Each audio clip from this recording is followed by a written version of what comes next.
Bismillahirrahmanirrahim.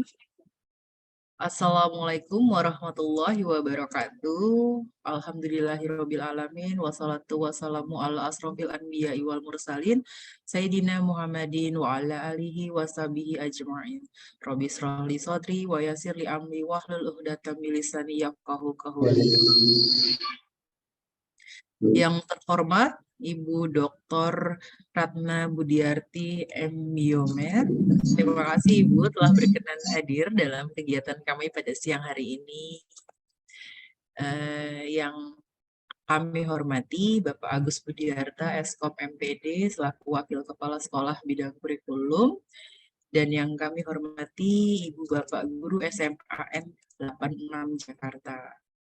Puji syukur Alhamdulillah, marilah senantiasa kita aturkan kehadirat Allah Subhanahu wa Ta'ala atas limpahan rahmat, taufik, serta hidayahnya kita dapat berkumpul di ruang virtual ini. Salawat dan salam tak lupa kita haturkan kepada junjungan kita Nabi besar Muhammad SAW. Ibu Bapak yang saya hormati, terima kasih atas kehadirannya dalam kegiatan pelatihan pada siang hari ini yang bertema pelatihan analisis plagiarisme bagi guru-guru di SMAN 86 Jakarta sebagai upaya orisinalisasi tulisan siswa. Nah, sudah terlihat dari temanya ya Ibu Bapak bahwa di sini nanti akan diperkenalkan bagaimana mendeteksi sebuah karya yang berbentuk plagiarisme. Seperti itu.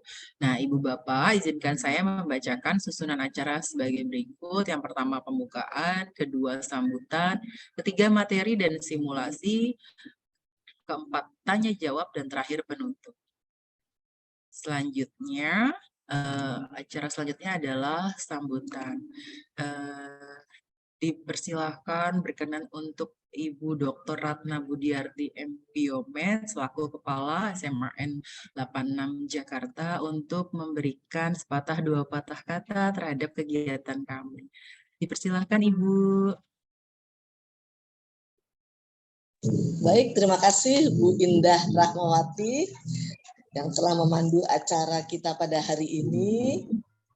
Ibu Indah Rahmayanti. Cantik, seindah namanya, seindah orangnya. Terima kasih Bu Indah. Bismillahirrahmanirrahim. Assalamualaikum warahmatullahi wabarakatuh. Waalaikumsalam warahmatullahi wabarakatuh. Saya hormati narasumber kita pada hari ini, Bapak Fauzi Rahman MPD dari Universitas Muhammadiyah, Profesor Dr. Hamka, dalam rangka pengabdian dan pemberdayaan masyarakat. Yang saya hormati Ibu Indah sebagai pembawa acara dan Bapak Ibu Guru SMA Negeri 86 yang pada hari ini berkesempatan untuk mengikuti pelatihan analisis plagiarisme bagi guru-guru di SMA Negeri 86 Jakarta sebagai upaya orisinalisasi tulisan siswa. Bapak Ibu yang saya hormati dan yang berbahagia, alhamdulillah kita mendapatkan rezeki, yaitu bisa mengikuti kegiatan pelatihan ini yang memang rasanya sangat dibutuhkan oleh Bapak Ibu guru dalam melihat, membaca, dan menilai nanti adalah karya-karya khususnya tulisan siswa. Yang saya hormati Bapak Fauzi dan Bu Indah, terima kasih atas kesempatan yang diberikan bagi SMA Negeri 86 untuk mengikuti pelatihan ini. Namun sebelumnya saya mohon maaf yang sebesar-besarnya kalau peserta pelatihan ini tidak maksimal dikarenakan masih banyak Bapak Ibu guru yang mengisi kegiatan belajar mengajar di kelas dan juga sebagian mendampingi anak-anak dalam persiapan saat ini masih masa pengenalan lingkungan sekolah dan juga persiapan untuk acara berikutnya. Namun saya berharap guru-guru di SMA Negeri 86 benar-benar dapat mengikuti pelatihan ini dengan sebaik-baiknya sehingga merasakan manfaatnya. Untuk itu saya ucapkan terima kasih kepada tim dari Universitas Muhammadiyah Profesor Dr. Hamka untuk pelatihan ini. Mudah-mudahan masih ada kelanjutan pelatihan-pelatihan lainnya bagi para guru-guru kami. Sekali lagi terima kasih banyak dan mohon maaf apabila pesertanya jumlahnya belum memenuhi harapan dari Bapak dan Ibu dari Universitas Profesor Dr. Hamka. Terima kasih, saya ucapkan selamat mengikuti pelatihan. Semoga kegiatan ini berjalan dengan lancar. Terima kasih Bu Hesti. Wassalamualaikum warahmatullahi wabarakatuh. Waalaikumsalam Waalaikumsalam warahmatullahi wabarakatuh. Baik, terima kasih Ibu Ratna. Saya mewakili Lembaga Pengabdian dan Pemberdayaan Masyarakat Universitas Muhammadiyah Profesor Dr. Hamka mengucapkan terima kasih atas penerimaan yang sangat baik dari Ibu Ratna selaku Kepala Sekolah SMAN 86 Jakarta. Selanjutnya, mohon izin Ibu Ratna, kita langsung saja agar efektif waktu untuk memulai kegiatannya. Izin ya Ibu. Ya, baik Bapak Ibu, langsung saja kita beranjak pada materi inti yang akan dibawakan oleh Bapak Fauzi Rahman MPD. Sebelumnya saya akan membacakan CV singkat beliau. Nama Bapak Fauzi Rahman MPD, alamat Gunung Putri Kabupaten Bogor, riwayat pendidikan PBSI UHAMKA, S2 PBSI UHAMKA, S3 Doktor Linguistik Terapan DUNJ Proses. Sekarang beliau mengajar di Universitas Indraprasta PGRI, UPN Veteran, dan Universitas Terbuka. Telah menghasilkan karya buku, 2 buku bahasa Indonesia umum dari perguruan tinggi, menulis kurang lebih 45 artikel ilmiah yang terbit di jurnal nasional dan jurnal internasional, memegang 4 hak cipta penelitian linguistik, serta sekarang sebagai instruktur penyusunan soal ujian bahasa Indonesia SMA LPMP DKI Jakarta. Beliau juga reviewer dan editor beberapa jurnal nasional terakreditasi. Kepada Bapak Fauzi Rahman dipersilahkan, Pak. Bismillahirrahmanirrahim. Assalamualaikum warahmatullahi wabarakatuh. Waalaikumsalam warahmatullahi Bapak Ibu Guru SMA Negeri 86 Jakarta, yang terhormat Ibu Ratna, Kepala SMA Negeri 86 Jakarta, terima kasih sekali atas kesempatan yang diberikan kepada saya dan Sama-sama. ya sama-sama. Salam kenal Ibu Ratna. Bapak Ibu, beberapa waktu lalu Ibu Indah menghubungi saya untuk kita buatlah semacam pelatihan di SMA untuk mempersoalkan tentang plagiarisme, karena akhir-akhir ini isu-isu tentang plagiarisme di Indonesia memang menjadi topik yang cukup fundamental, karena kalau di dunia akademik plagiarisme itu adalah kejahatan akademik gitu. Dan itu tidak hanya dilakukan oleh para peserta didik, mahasiswa, bahkan dilakukan oleh orang-orang yang mungkin tarafnya sudah profesional, seperti guru, dosen. Tidak terlepas, para dosen, para guru juga melakukan plagiasi. Plagiasi ini bukan berarti orangnya dengan sengaja menjiplak karya orang lain, tapi plagiarisme itu juga banyak kategorinya. Bahkan seseorang bisa saja melakukan tindak plagiasi walaupun dia tidak menyadari gitu bahwa yang dilakukannya adalah plagiasi, seperti itu. Maka dari itu kita sebagai guru, sebagai tonggak pendidik para generasi penerus bangsa, paling tidak bisa bisa mengatasi atau mungkin memahami bagaimana cara menganalisis atau bagaimana cara melihat apakah tulisan-tulisan yang dibuat oleh anak didik kita itu orisinal atau tidak. Karena seiring berkembangnya teknologi Bapak Ibu, kemudahan mendapatkan akses itu sudah tidak diragukan lagi, karena sumber-sumber referensi itu sangat terbuka lebar. Mereka cukup membuka laptop, membuka handphonenya, lalu mereka bisa membuat tulisan sesuka mereka. Tetapi tulisan-tulisan itu tentu harus diuji orisinalitasnya, apakah betul itu hasil karya pemikirannya, hasil kontemplasi dia terhadap sumber-sumber yang dia baca, atau dia sekedar memindahkan tulisan orang lain kepada karyanya gitu. Nah, saya pikir juga terkait tentang tulisan-tulisan, terkait tentang analisis-analisis plagiasi juga perlu dipahami oleh guru, karena memang bisa digunakan oleh guru untuk misalnya membuat semacam penelitian tindakan kelas. Kan banyak tuh teori-teorinya, latar belakangnya dia ambil aja tuh dari sumber-sumber yang sudah ada.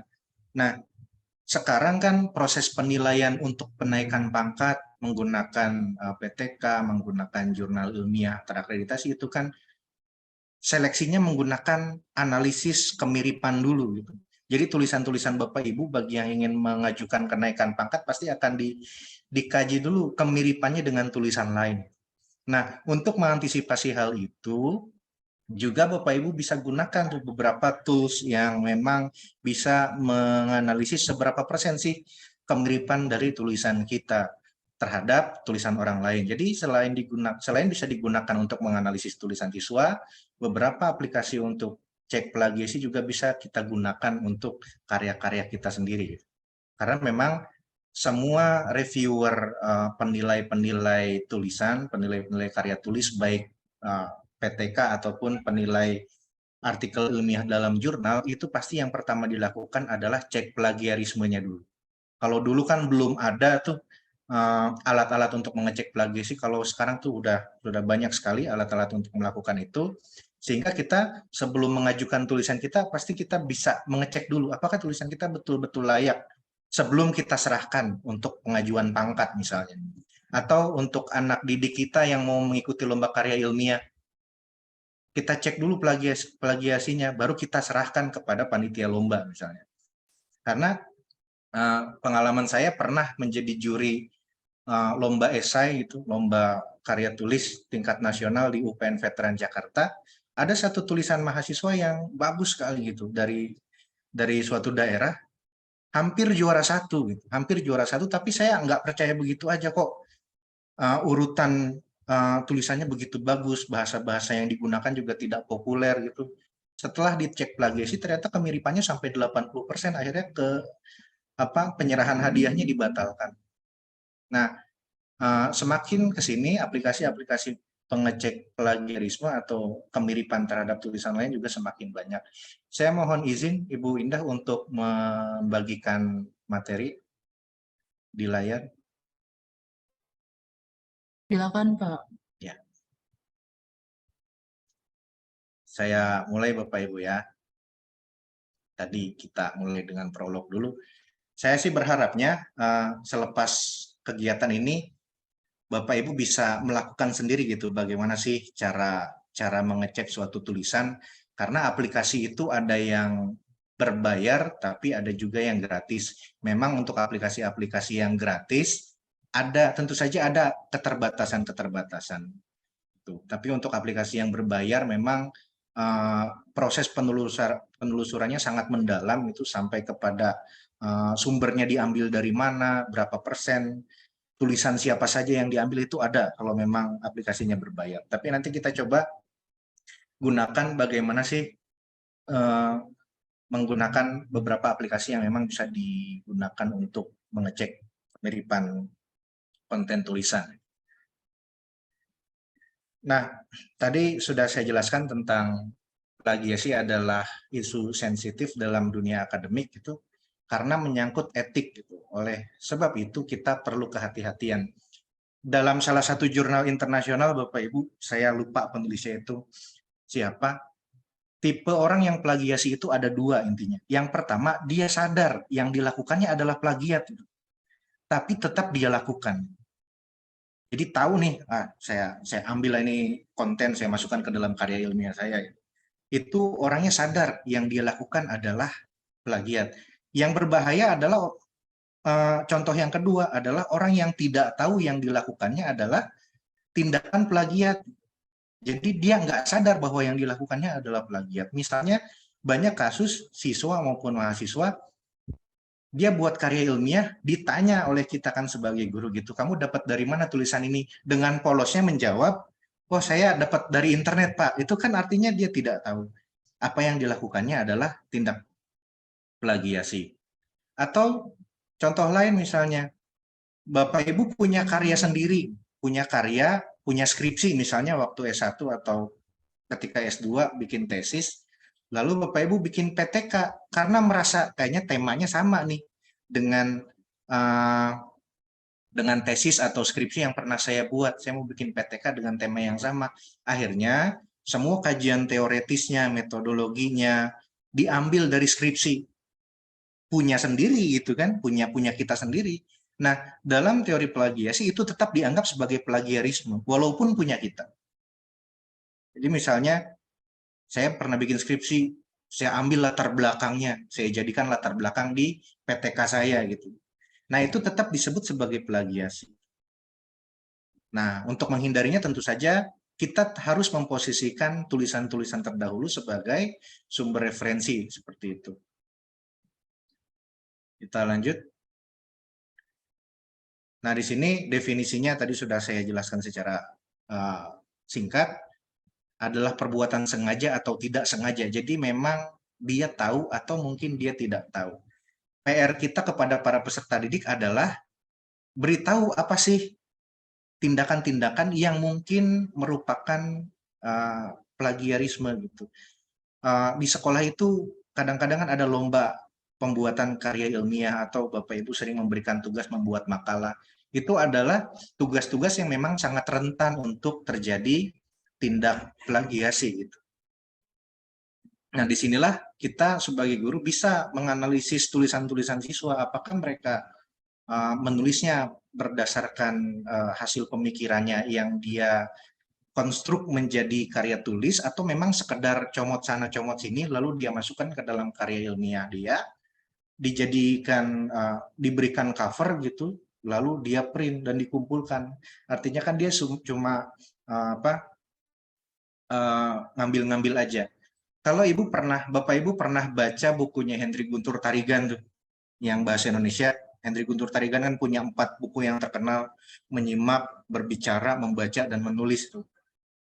Waktu saya S2 itu dosen saya bilang, Pak Hendrik Guntur Tarigan ini saya tidak menyinggung karya beliau, cuma Pak Hendrik Guntur Tarigan ini buku-bukunya itu hanya ambil aja teori-teori itu.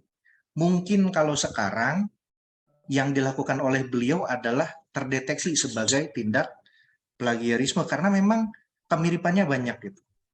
Cuma Pak Hendrik Guntur Tarigan itu melakukannya dengan strategi, yaitu dengan melakukan parafrase terhadap sumber-sumber yang dia ambil. Jadi dia misalnya mengambil teori tentang berbicara dari bukunya Creswell misalnya. Dia ambil satu paragraf tapi dia parafrase gitu. Itu tidak akan terdeteksi sebagai plagiarisme.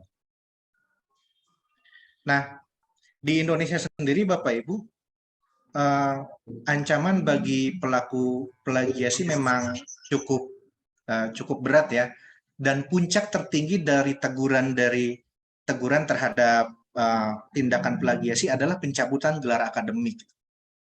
Jadi kalau memang sudah terbukti, misalnya tesisnya nih, yang sudah S2 tesisnya ada yang melaporkan kepada Dirjen Dikti nih, ini kok tesis si Fulan sama seperti tesis saya yang saya buat lebih dulu. Itu kalau seandainya ditelusuri dan ternyata terbukti, maka gelar akademik yang diberikan kepada si penyontek itu akan dicabut. Itu adalah puncak dari puncak dari plagiasi, yaitu pembatalan ijazah seperti itu. Memang beberapa kali terjadi juga Bapak Ibu kasus-kasus pembatalan ijazah karena masalah plagiasi.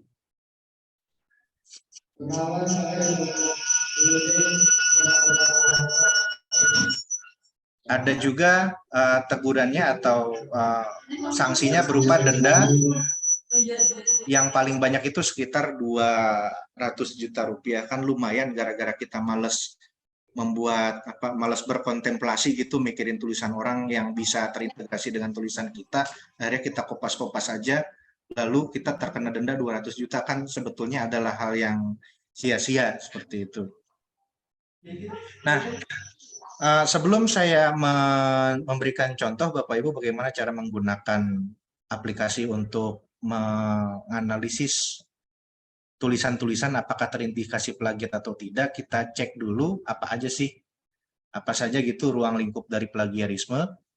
Yang pertama itu mengutip kata-kata atau kalimat orang lain tanpa menggunakan tanda kutip dan tanpa menyebutkan identitas sumbernya.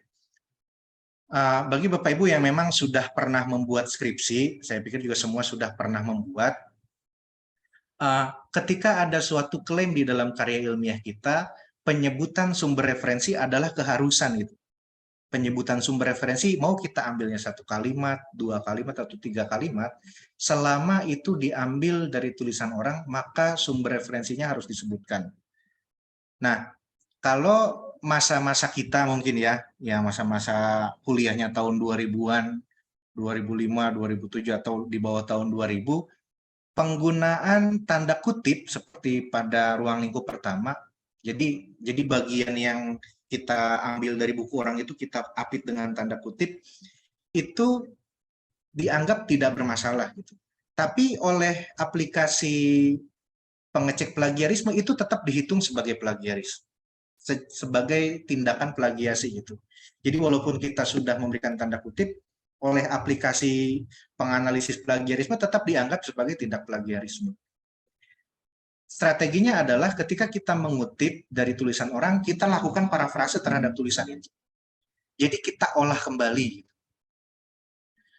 Ini juga sama, poin kedua, menggunakan gagasan, pandangan, atau teori orang lain tanpa menyebutkan identitas sumbernya. Lalu menggunakan data dan informasi tanpa menyebutkan identitas sumbernya. Atau bahkan mengakui tulisan orang lain sebagai tulisan sendiri. Nah, ini lebih parah. Dan tindakan parafrase, misalnya parafrase itu ada satu definisi, lalu kita ungkapkan lagi menggunakan bahasa kita, kan tetap ide akar mula definisinya kita ambil dari orang lain, kita cuma membahasakan dengan istilah yang lebih mudah gitu, atau istilah dari bahasa kita sendiri. Itu namanya parafrase, dan itu pun tetap harus mencantumkan sumber. Nah, di sini banyak yang mengira bahwa saya mengajar karya ilmiah, banyak yang melakukan parafrase dan bilang, Pak, saya kan sudah parafrase, berarti tidak perlu dong kita mencantumkan sumbernya. Ya, tidak seperti itu juga. Walaupun kita sudah melakukan parafrase, tapi kita tetap harus mencantumkan sumber. Karena ide dasarnya kita dapat dari sumber itu. Nah, untuk melakukan parafrase, Bapak Ibu, kita bisa melakukannya secara manual dengan mengubah pola kalimat, dengan menggunakan sinonim, dan lain sebagainya. Atau kita bisa juga menggunakan aplikasi, Bapak Ibu. Coba, zaman sekarang zamannya artificial intelligence ya, zamannya kecerdasan buatan, aplikasi-aplikasi untuk mengecek untuk membuat parafrase dari kalimat yang kita input itu banyak sekali. Coba, saya coba berinteraksi dulu deh dengan Bapak Ibu ya tentang parafrase.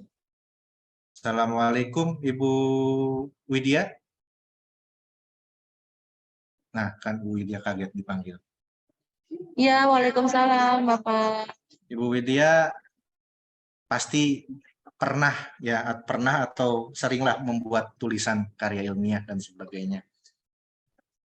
Biasanya apa yang Ibu lakukan kalau membuat parafrase? Biasanya sih ubah redaksi kalimat ya, Pak. Berarti secara manual ya? Iya, Secara manual. Ibu pernah menggunakan aplikasi untuk membuat parafrase? belum pernah dengar sih, tapi belum pernah coba buat. Ya. Di antara bapak-bapak, ibu-ibu di sini ada yang pernah pakai aplikasi untuk membuat parafrase? Mungkin bapak ibu yang lain ada yang pernah pakai aplikasi. Jadi sebelum saya masuk ke aplikasi pengecek plagiasi, kita coba dulu aplikasi untuk parafrase.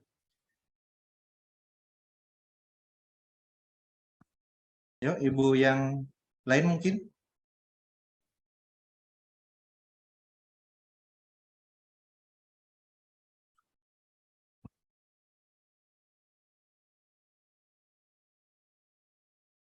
Coba kita cek.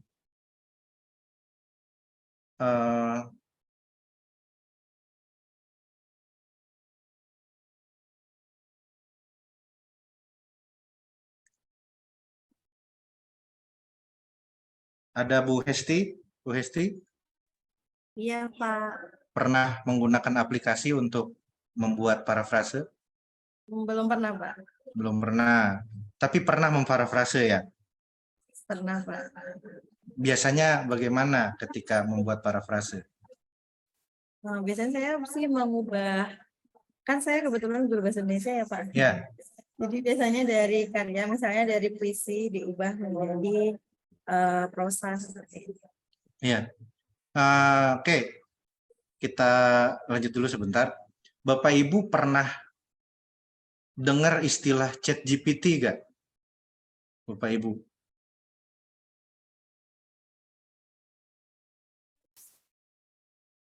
Ada yang pernah dengar istilah atau aplikasi ChatGPT yang dibuat oleh ya aplikasi AI ya, Artificial Intelligence? Pernah ada yang pakai aplikasi itu? Pernah dengar tuh Pak Fauzi, tapi belum pernah coba ya. Belum pernah coba ya. Iya. Nah, zaman sekarang karena mungkin zaman terlalu canggih ya, jadi keterampilan menulis itu hampir tergerus gitu gara-gara si ChatGPT ini. Tapi sebagai insan akademis Bapak Ibu, kita tidak bisa menafikan bahwa teknologi itu selalu berkembang gitu. Tinggal bagaimana kita mengoptimalkannya atau menggunakannya dengan bijaksana untuk keperluan-keperluan akademik kita. Kita coba stop share dulu sebentar. Saya coba masuk ya ke contoh aplikasinya di ChatGPT.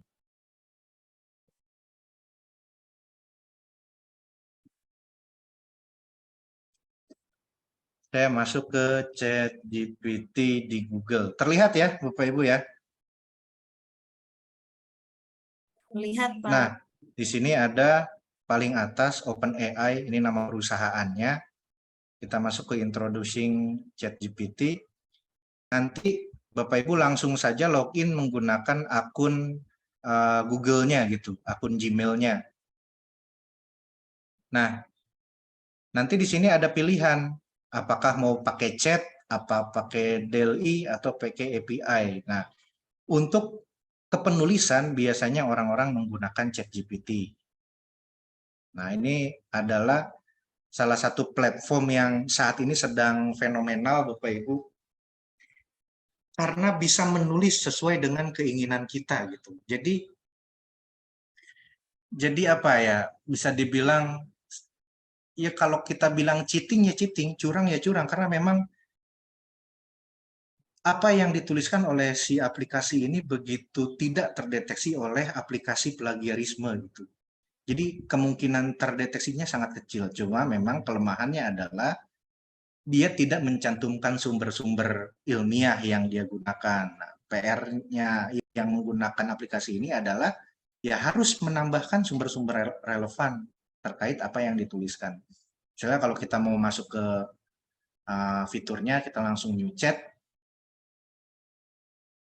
Kita masukkanlah di sini, kira misalnya, ini kok menghalangi ya, sebentar.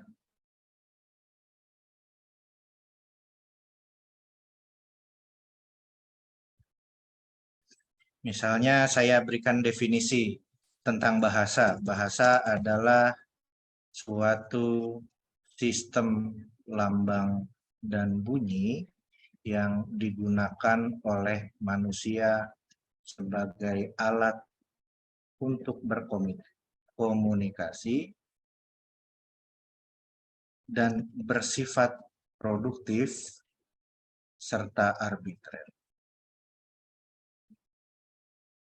Dalam hal ini, penggunaan bahasa terbagi menjadi dua ragam, yaitu bahasa lisan dan bahasa tulis.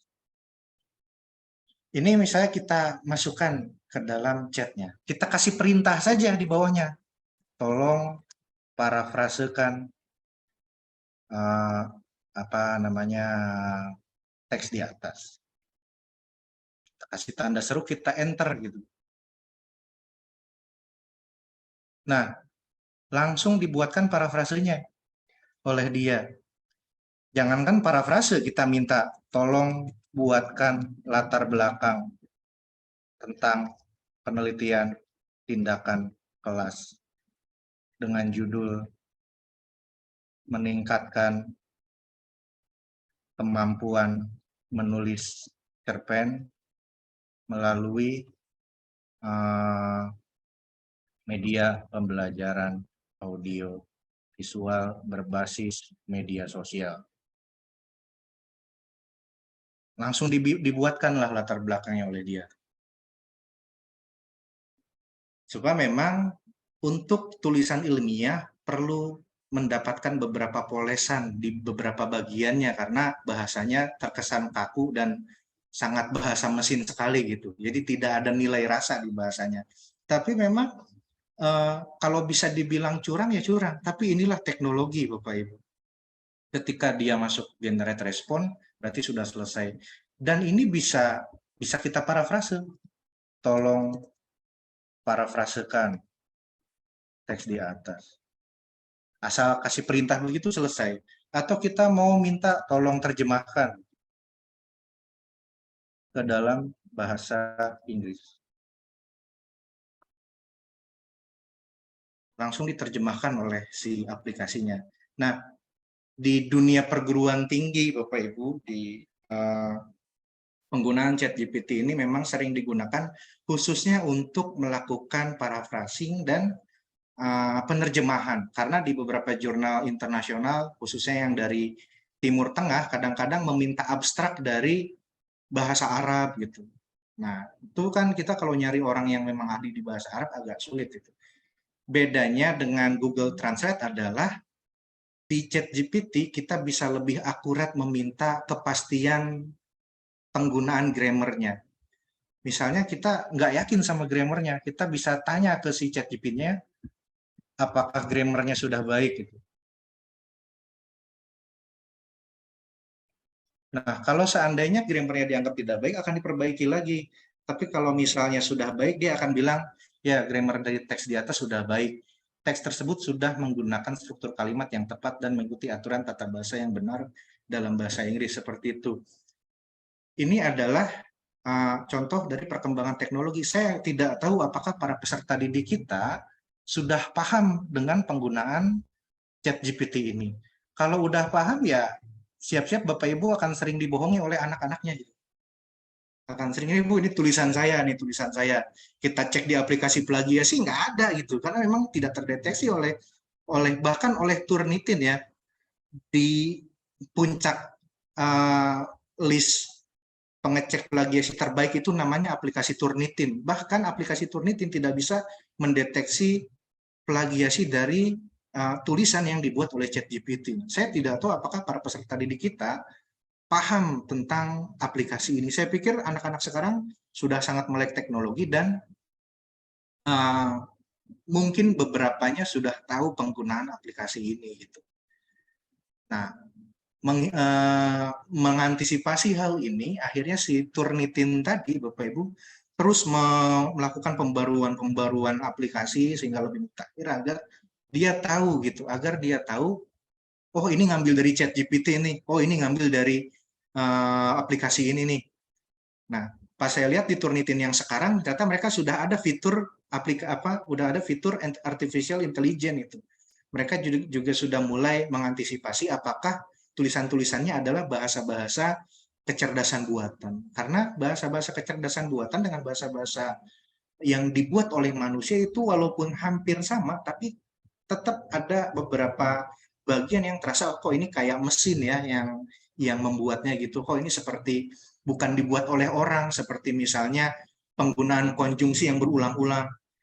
Kalau saya gunakan ChatGPT itu sering tuh setiap paragraf setelah itu, dan di akhir paragrafnya pasti kesimpulannya gitu. Jadi rute alur penggunaan kalimat atau paragrafnya di ChatGPT itu sudah terbaca karena mungkin saya sudah sering menggunakan aplikasinya dan sudah sering membandingkan, oh ini loh tulisan yang dibuat oleh orang, oh ini loh tulisan yang dibuat oleh manusia gitu. Oh ini loh tulisan yang dibuat oleh mesin. Jadi akan terasa bedanya. Nah, tidak ada salahnya Bapak Ibu juga menggunakan aplikasi ini untuk paraphrasing. Gunakanlah, makanya tadi saya bilang gunakanlah aplikasi-aplikasi artificial intelligence dengan bijaksana seperti itu. Untuk membantu kita mengolah data, untuk membantu kita mendeskripsikan data, tapi tetap bahasa yang ditawarkan oleh si kecerdasan buatan ini perlu tetap kita apa ya, kita perbaiki kembali, kita sunting kembali sehingga bahasanya lebih halus, bahasanya lebih alurnya itu lebih terjaga gitu, lebih baik dan sebagainya. Seperti itu Bapak Ibu tentang aplikasi yang mungkin bisa kita gunakan untuk membuat parafrase. Bagi guru-guru bahasa Indonesia misalnya, dia ada puisi mau dibikinin parafrase, masukkan aja puisinya ke sini. Lalu kasih perintah tolong buatkan parafrase dari puisi di atas. Nanti akan dibuatkan seperti itu. Yang bahaya adalah kalau siswa kita menggunakan aplikasi ini. Berarti gimana ya cara mengantisipasinya? Mungkin Bapak Ibu yang memang terjun di kelas, bertemu dengan peserta didik di pendidikan menengah, lebih paham bagaimana cara mengantisipasi agar siswa tidak melakukan penyalahgunaan aplikasi-aplikasi pembuat tulisan seperti ini. Bahkan di dunia akademik pernah sempat ada quote, apa itu dalam tanda petik, apa itu bakat menulis gitu. Karena aplikasi-aplikasi kecerdasan buatan sudah bisa membuat tulisan sebagaimana manusia melakukan itu. Seperti itu.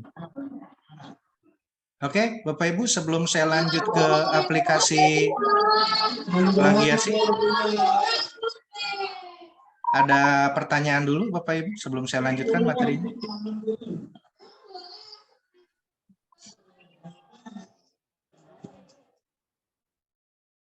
Silakan Bapak Ibu yang ingin bertanya atau menanggapi dari simulasi yang disampaikan Pak Fauzi tadi. Nanti setelah ini baru kita masuk ke bagaimana sih menggunakan aplikasi untuk mengecek plagiarisme. Nanti kita contohkan apakah tulisan dari si GPT tadi terdeteksi oleh aplikasi pengecek plagiasi itu. Kita bandingkan dengan tulisan orang seperti itu. Ya, Bapak Ibu, kalau tidak ada kita lanjutkan dulu ya. Saya coba share screen lagi.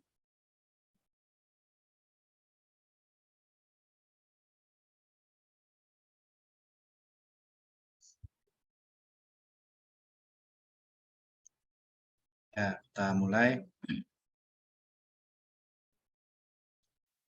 Atau mungkin di antara Bapak Ibu sudah ada yang pernah menggunakan ChatGPT gitu ya. Itulah perkembangan teknologi, kita tidak bisa membendungnya, tinggal kita bisa memilahnya dan menggunakannya secara bijaksana lah, tidak bergantung kepada teknologi.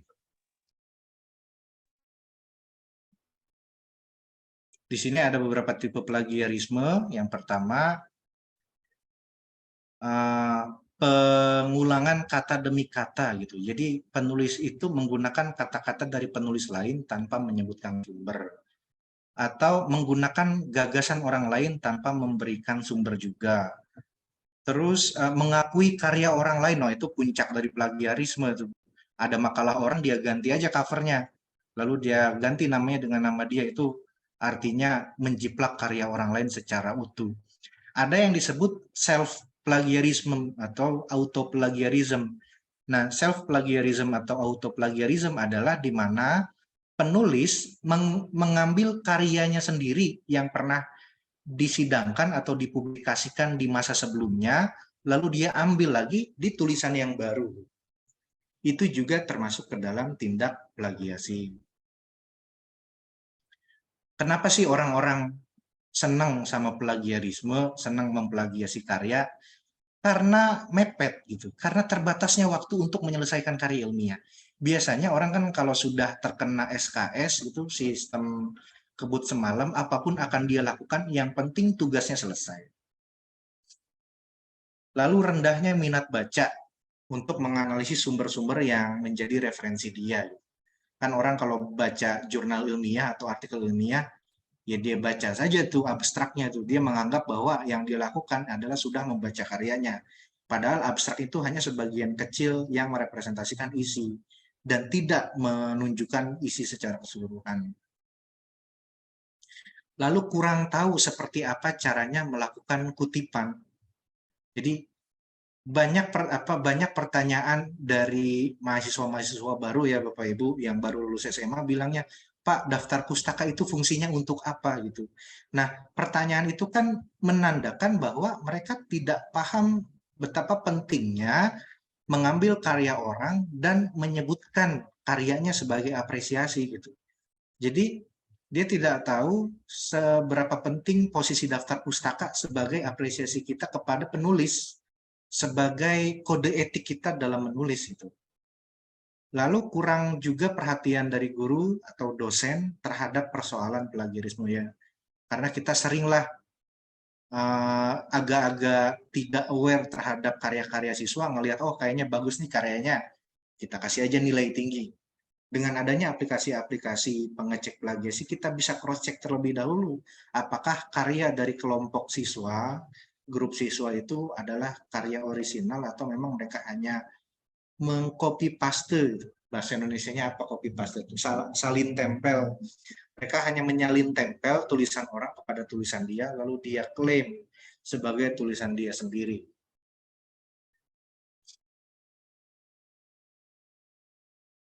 Biasanya untuk menghindari tindakan plagiarisme itu ada surat pernyataan, tapi surat pernyataan juga sepertinya tidak terlalu sakti. Jadi dia plagiasi ya tetap plagiasi, dia bikin surat pernyataan ya tetap bikin surat pernyataan itu. Tindakan untuk menghindari plagiarisme yang paling efektif adalah mengecek tulisannya. Kalau di perguruan tinggi sekarang mulai digalakan setiap karya ilmiah, baik skripsi ataupun tesis ataupun disertasi, sebelum disidangkan itu harus diberikan kepada akademik dulu untuk dicek plagiarismenya gitu. Karena memang surat pernyataan itu tidak begitu kuat untuk menjamin tulisannya tidak plagiat. Baru setelah dicek plagiarismenya oleh akademik di perguruan tinggi, akan ketahuan apakah tulisannya betul-betul orisinil atau tidak. Biasanya dalam plagiarisme ada toleransi ya Bapak Ibu. Misalnya satu tulisan ada 100 halaman, toleransinya itu untuk karya ilmiah antara 25% lah, 25% sampai 30% atau 20 sampai 25% tergantung institusinya. Toleransi itu dimaksudkan untuk menjaring kata-kata yang mungkin pasti sama. Misalnya di metode penelitian aja.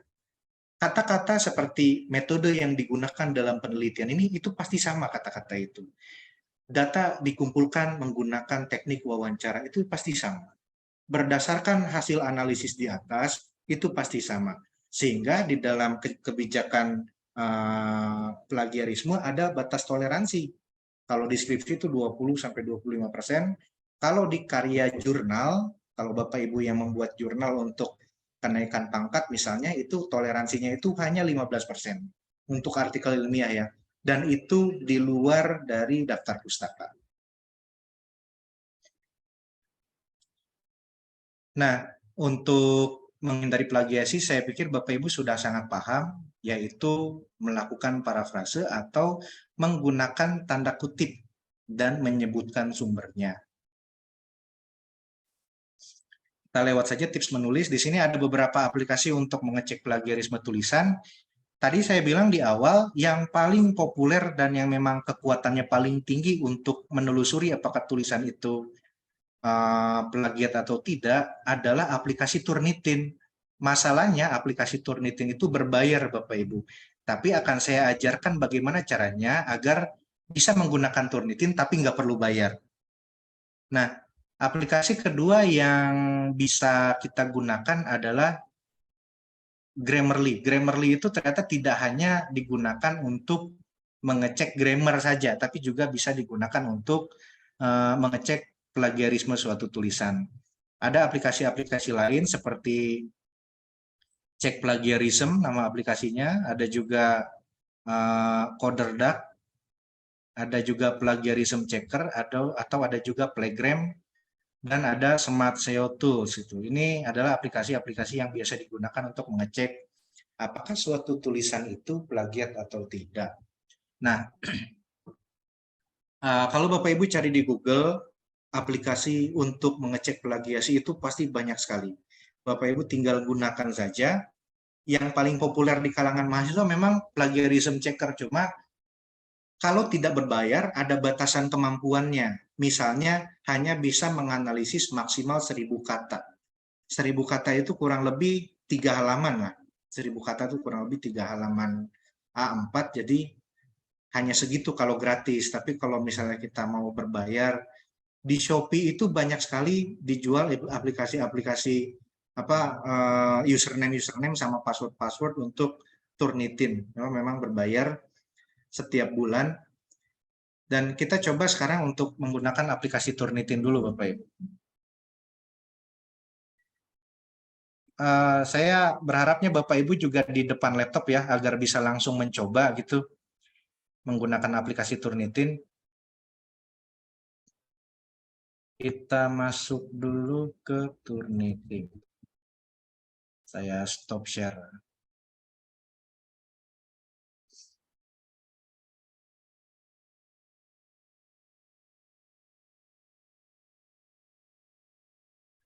Nah, di sini ada aplikasi Turnitin di Google. Kita coba buka Google. Kita buka Turnitin.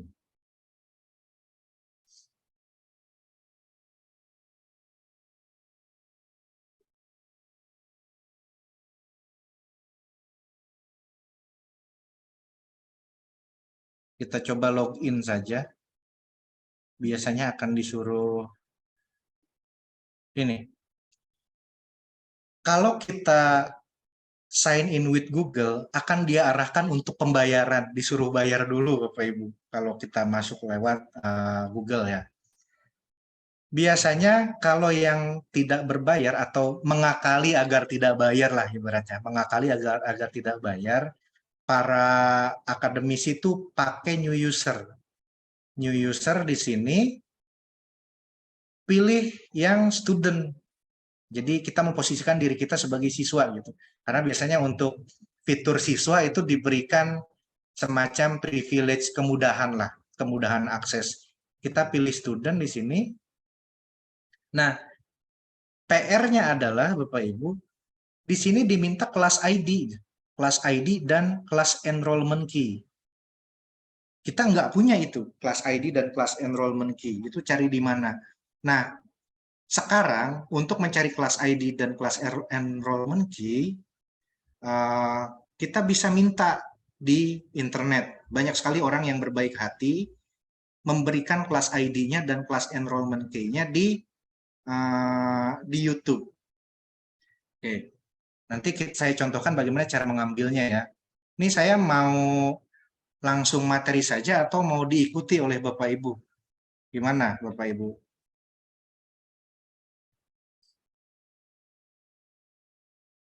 Mau diuraikan saja langsung secara sampai selesai atau mau diikuti? Nah, terserah deh.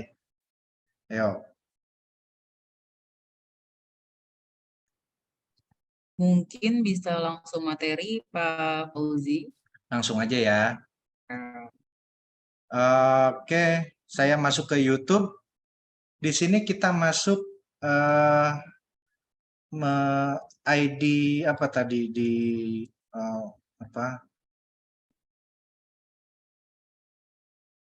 kelas ID sama kelas enrollment key.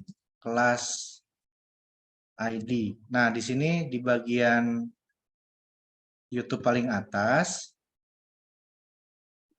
kelas ID dan enrollment key Turnitin 2023 gratis. Kelas ID saya pilih yang ini, kelas ID dan enrollment key Turnitin no repository gratis. Kenapa kita pilih yang no repository Bapak Ibu? Agar dokumennya tidak tersimpan di database-nya Turnitin itu. Sedangkan kalau repositorinya aktif, itu database tulisan kita akan masuk ke repositori. Yang mungkin kalau dicek lebih lanjut malah jadi bumerang karena ketika dicek, wah ini plagiat nih. Jadi kita pilih yang kelas ID and enrollment key Turnitin yang no repository gratis. Kita klik di sini. Nah, di sini banyak sekali orang ngasih kelas ID dan kelas enrollment key. Tapi Ada yang sudah kadaluarsa, Bapak Ibu. Makanya kita filter. Kita filter di sini, lalu kita urutkan berdasarkan tanggal upload. Jadi kita filter, kita urutkan berdasarkan tanda upload. Artinya nanti yang muncul itu yang paling baru. Nah, kita lihat tanggal uploadnya 2 jam yang lalu. Berarti kita klik yang ini, yang 2 jam yang lalu. Kalau 2 jam yang lalu, berarti kelas ID sama kelas enrollment key-nya masih bisa digunakan. Insya Allah masih bisa digunakan.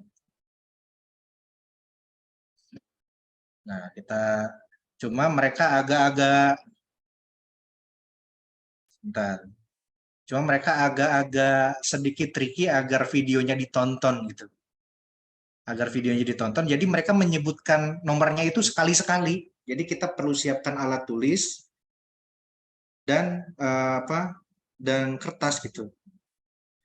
Nah, kita siapkan misalnya note, kita pas dia bilang ayo kita mulai. Kita catat tuh nomornya satu-satu. Pertama 3. Enggak, itu dia lagi counting. Kita tunggu nomor yang dia berikan. 6. Terus 7.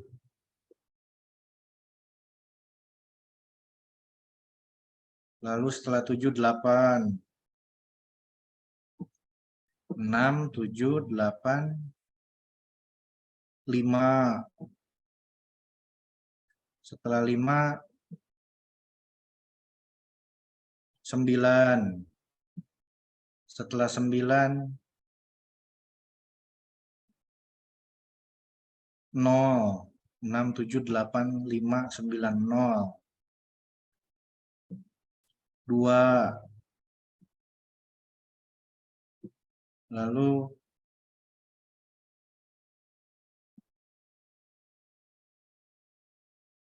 sekarang akan diberikan enrollment key-nya. Tadi yang diberikan adalah kelas ID.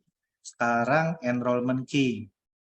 Kita catat enrollment key-nya. Ada 11 angka di situ. Suruh nunggu nih. Yang pertama 8. Yang kedua 6.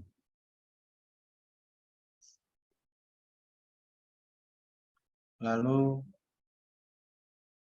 5.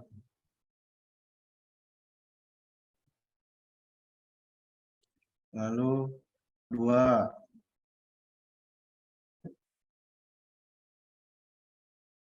7.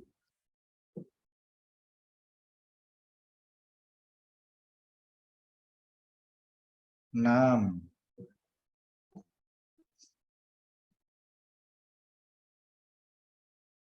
9.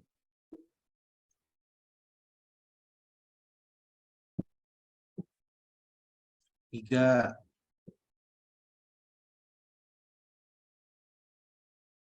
5. Dan terakhir 5 lagi. Oh, masih ada satu lagi, angka 2. Nah, saya sudah dapat kelas ID dan enrollment key-nya. Kita kembali ke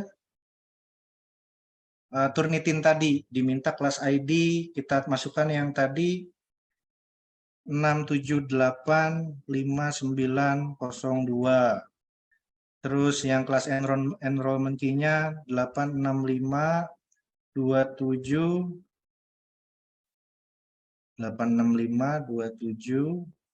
693552. Yang minta nama kita tulis aja Fauzi Rahman. Terus alamat emailnya saya pakai alamat email yang Yahoo misalnya. Masukkan di sini. Terus minta passwordnya di sini dijelaskan. Minimal paling tidak ada 8 karakter gitu.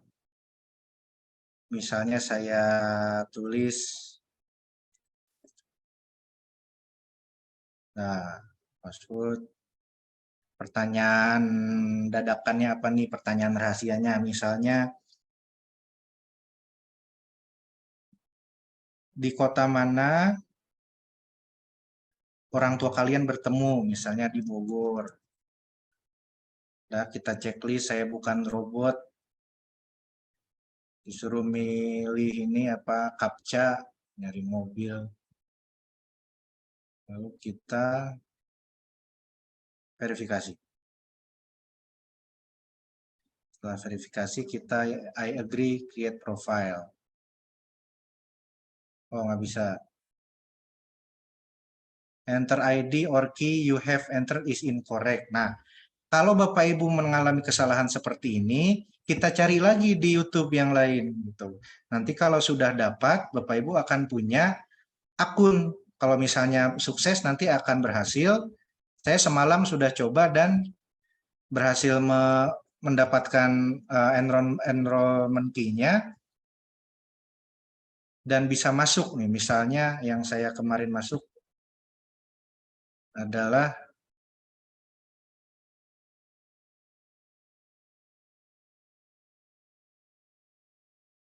salah, sini.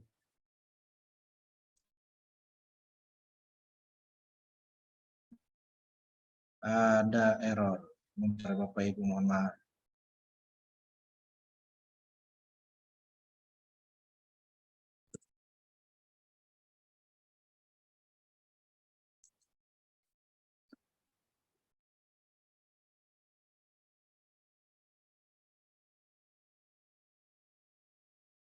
Nah, kalau sudah berhasil biasanya akan ada seperti ini. Jadi nanti kita tinggal memasukkan dokumennya saja. Misalnya, ini karena sudah saya gunakan ya Bapak Ibu ya. Kita masuk ke menu submit. Nah, nanti biasanya akan masuk ke seperti ini. Kita tulis nama kita, misalnya Fauzi Rahman, title-nya tes. Kita pilih dokumennya. Di sini ada teks percobaan. Kita upload.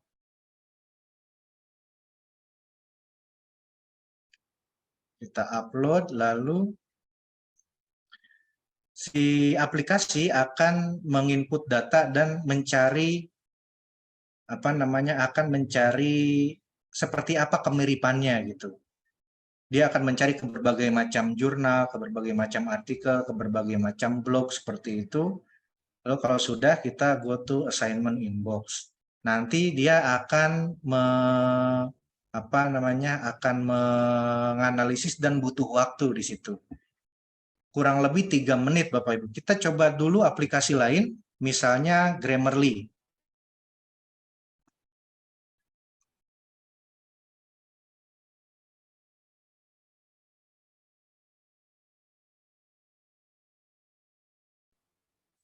Nah, kalau Bapak Ibu mau pakai Grammarly, itu lebih mudah Bapak Ibu, cuma memang dia ada batas. Batasannya itu biasanya 1000 kata. Kita buka data yang ingin kita cek plagiarismenya, misalnya.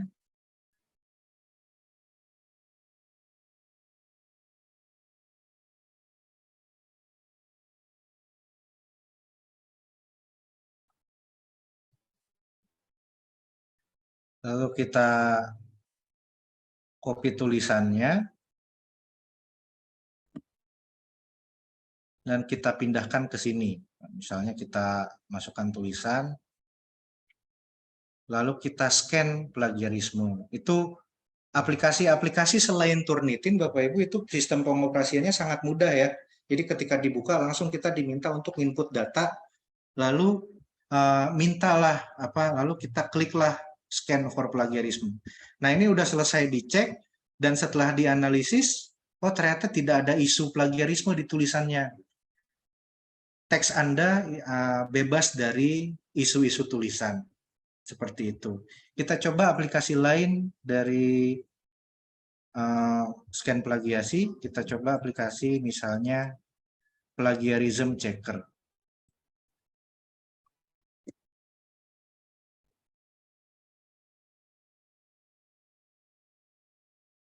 Nah, di sini banyak sekali kalau kita tulis plagiarism checker, ada Paperpole, ada Quillbot, ada Small SEO Tools. Kita coba Small SEO Tools.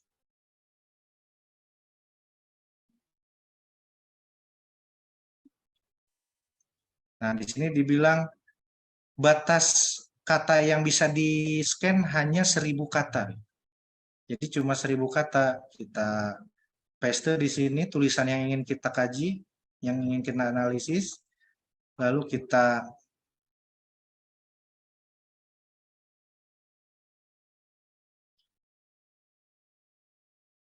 biasa ada captcha kalau di aplikasi seperti ini, lalu kita langsung cek plagiarism. Nanti mereka akan memproses. Kita lihat yang tadi apa di Turnitin sudah selesai. Kita reload.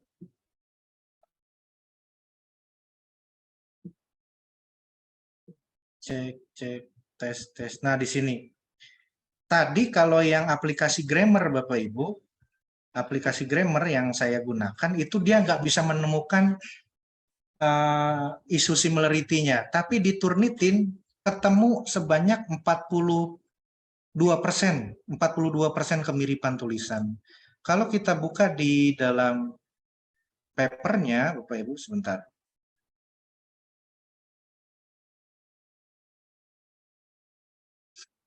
Nah, kita buka, akan seperti ini. Jadi tulisan-tulisan yang dianggap plagiat itu akan ditandai.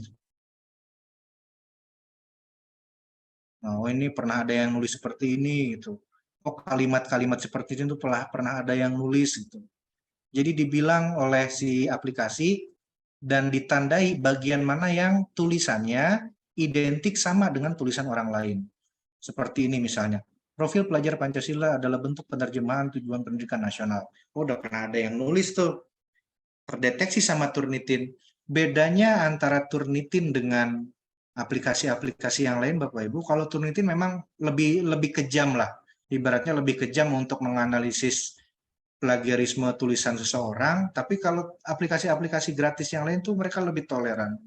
Kalau dianggap, oh ini sih definisi nih masih oke lah. Oh kalau ini sih kayaknya masih bisa diterima lah gitu kan, tidak. Nah, tadi plagiarism checker kita lihat dia tidak menemukan. Tapi pas saya menggunakan aplikasi Smart SEO Tools, bentar saya balik ke aplikasi yang tadi.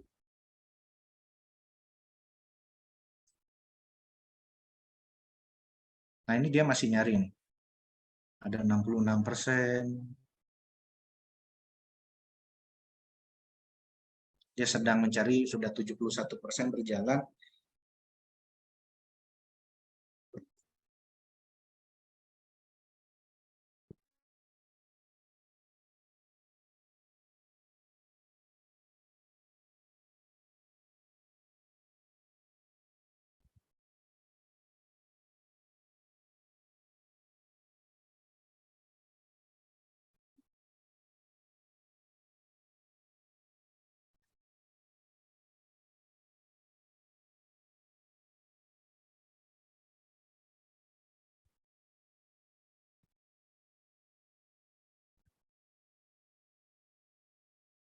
Nah, Bapak Ibu, aplikasinya itu yang penting kata kuncinya Bapak Ibu ketika masuk ke dalam Google gitu atau ke Google Chrome, ketik aja plagiarism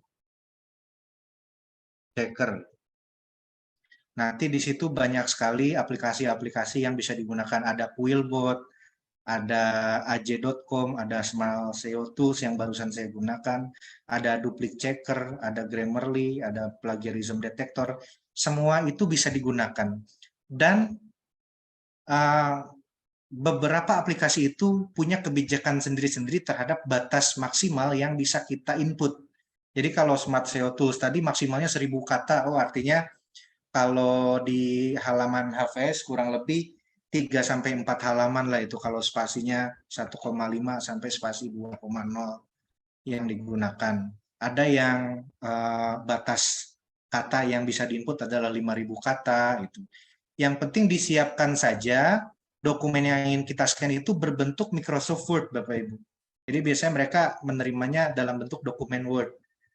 Kalau tidak Word, mereka bisa menerima dalam bentuk teks tertulis gitu. Jadi kalau kita punyanya PDF, ya apa kita buka aja PDF-nya, kita copy tulisannya secara manual, kita blok, kita copy, kita masukkan ke dalam aplikasinya. Ada plagiarism checker, ini semua bisa digunakan. Misalnya duplicate checker, kita buka.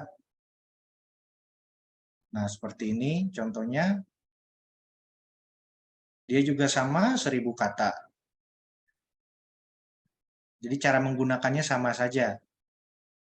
Ada plagiarism checker yang ini, kita buka.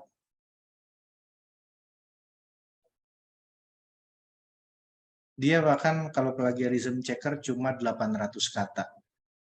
Selama kita menggunakannya yang tidak berbayar Bapak Ibu, memang batasannya itu ada yang 1000, ada yang 1500, memang sangat terbatas. Kalau kita mau yang optimal bisa satu file penuh atau satu file skripsi, kita bisa gunakan aplikasi Turnitin.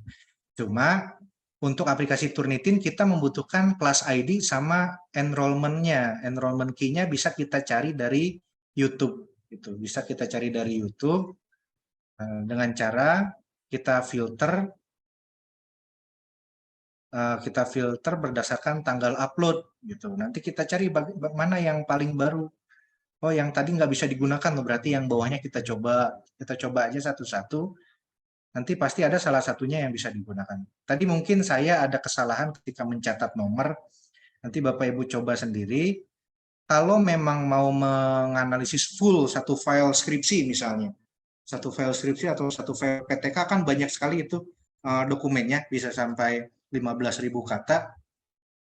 Nah, Bapak Ibu bisa mencari enrollment key dan class ID Turnitin di YouTube dengan kata kunci ID, class ID, dan enrollment key Turnitin, lalu enter, nanti filter berdasarkan tanggal upload, nanti akan disebutkan satu-satu angkanya, kita tinggal gunakan angka tersebut.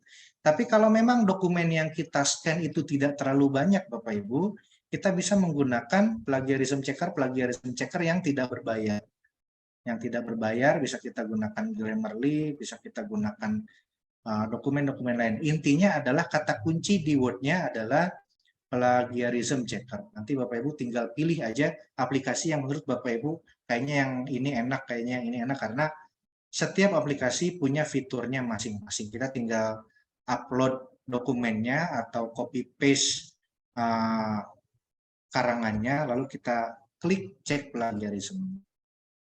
Seperti itu. Nah, saya harap Bapak Ibu bisa menggunakan aplikasi ini di dalam tugas Bapak Ibu sebagai guru, khususnya ketika memeriksa karya-karya ilmiah yang dibuat oleh siswa. Apalagi karya ilmiahnya adalah diperuntukkan untuk lomba ya, Bapak Ibu ya. Demikian mungkin yang bisa saya sampaikan. Nanti Bapak Ibu secara mandiri bisa mempelajari sendiri, bisa melihat tutorialnya di YouTube. Kalau mau lebih jelas kan kalau di YouTube bisa diulang-ulang gitu.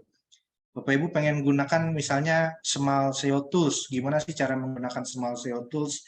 Ibu klik aja di YouTube Small SEO Tools, bagaimana cara menggunakannya, nanti akan dipandu secara detail. Di sini saya hanya memperkenalkan ada banyak sekali loh aplikasi yang bisa digunakan oleh kita untuk mengecek plagiarisme.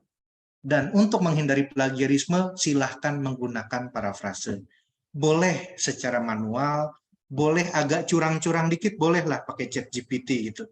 Curang-curang dikit, cuma memang perlu polesan-polesan agar bahasanya lebih halus. Demikian mungkin yang bisa saya sampaikan. Ibu Indah, saya kembalikan. Assalamualaikum warahmatullahi wabarakatuh. Assalamualaikum warahmatullahi wabarakatuh. Terima kasih Pak Fauzi. Ya, Ibu Bapak dipersilakan untuk sesi tanya jawab. Silakan Ibu Bapak yang ingin bertanya kepada Pak Fauzi.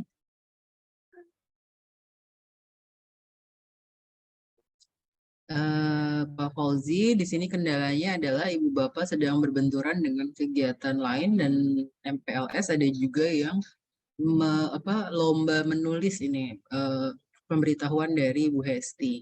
Mungkin selanjutnya nanti kalau sekarang masih belum bisa untuk ada pertanyaan bisa di kesempatan lain, bisa melalui Bu Esti disampaikan melalui saya. Seperti itu. Dan nanti Ibu Bapak bisa mencoba langsung dari apa yang sudah disampaikan oleh Pak Fauzi terkait dengan kalau mungkin belum fokus dalam menyimaknya, nanti saya akan kirimkan link record dari Zoom ini agar Ibu Bapak bisa belajar ulang seperti itu untuk terkait plagiat. Bagaimana Ibu Bapak sekali lagi? Apakah ada yang ingin bertanya sebelum saya mengakhiri kegiatan ini?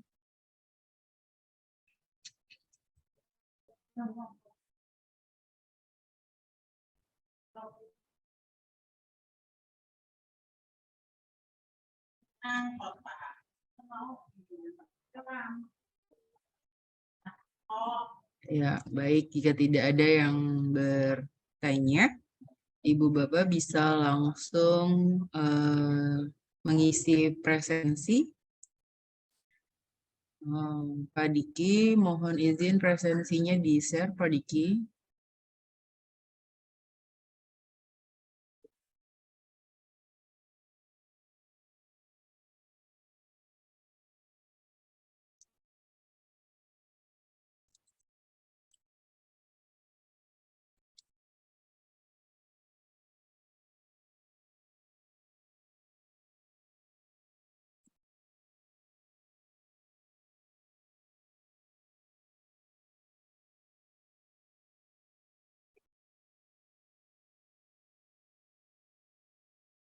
Kalau terkendala ya.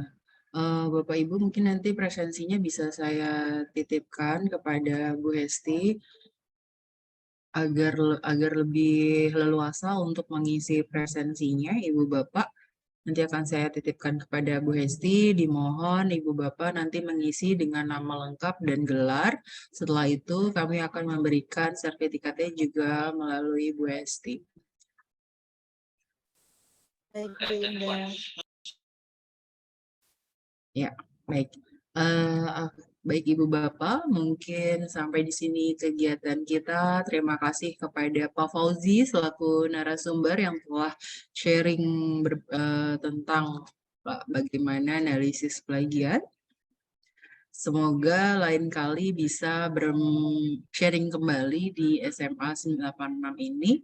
Dan terima kasih kepada Ibu Dr. Ratna sudah menemani kami dalam kegiatan ini di tengah kesibukan dari Ibu dan Bapak Ibu yang lainnya. Akhir kata, saya mewakili tim pengabdian masyarakat UHAMKA memohon maaf apabila ada ucapan yang kurang berkenan. Saya ucapkan terima kasih. Billahi fisabilil haq. Wassalamualaikum warahmatullahi wabarakatuh. Terima kasih, Ibu Bapak. Terima kasih, Bu Pak Fauzi. Ibu Bapak boleh live Zoom. Izin ya, Bu. Silakan, Bu Esti.